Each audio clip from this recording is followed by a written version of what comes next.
இன்றைக்கி நம்ம புதினா சாதம் செய்ய போகிறோம். அதுக்கு தேவையான பொருள் எடுத்து வச்சுருக்கேன், பார்க்கலாம். மசாலா ஐட்டம்லாம் எடுத்து வச்சுருக்கேன். சோம்பு, பட்டை, லவங்கம், ஏலக்காய், இஞ்சி, பூண்டு இது எல்லாம் நம்ம மிக்சியில் சேர்த்துக்கலாம்.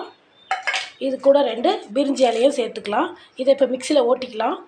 புதினாவை கழுவி வச்சுருக்கேன். இது கூட சௌசௌ போடலாம். வெங்காயம், தக்காளி வெட்டி வச்சுருக்கேன். இப்போ நம்ம செய்முறை பார்க்கலாம். புதினாவும் அலசி நம்ம அதே மிக்சியில் போட்டுக்கலாம். குக்கர் வச்சிட்டோம். இப்போது ஒரு குழிக்கரண்டி எண்ணெய் ஊற்றிருக்கேன். இப்போ நம்ம எண்ணெய் காஞ்சதுமே சோம்பு போட்டுக்கலாம். சோம்பு போட்டாச்சு. 2 பிரிஞ்சி இலை சேர்த்துக்கலாம். கருவேப்பிலை கொஞ்சம் சேர்த்துக்கலாம். வெங்காயம் சேர்த்துக்கலாம். ஒரு 2 வெங்காயம் வெட்டி வச்சுருக்கேன். தக்காளி பழம் சேர்த்துக்கலாம்.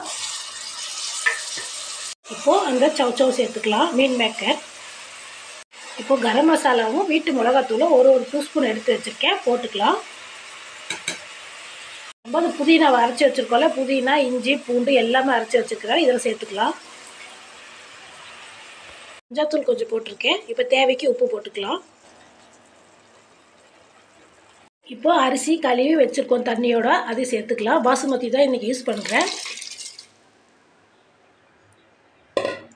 1 கிளாஸ் அரிசிக்கு 2 கிளாஸ் தண்ணி ஊற்றணும். நான் 1,5 கிளாஸ் ஊற்றிருக்கேன். அதுக்கப்புறம் மிக்சியில் அரைச்ச தண்ணியும் கொஞ்சம் இருக்குது, அதையும் சேர்த்துக்கலாம். கரெக்டாக 2 கிளாஸ் வந்துடும்.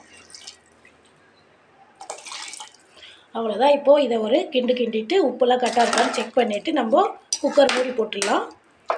எல்லாம் கரெக்டாக இருக்குது. கொஞ்சம் போல் நெய் விட்டுட்டு நம்ம இப்போ குக்கரை க்ளோஸ் பண்ணிக்கலாம். ஒரு 2 விசில் வரட்டும், ஸ்டவ் ஆஃப் பண்ணிக்கலாம். நம்ம இப்போ புதினா சாதத்தை ஓப்பன் பண்ணி பார்க்கலாம்.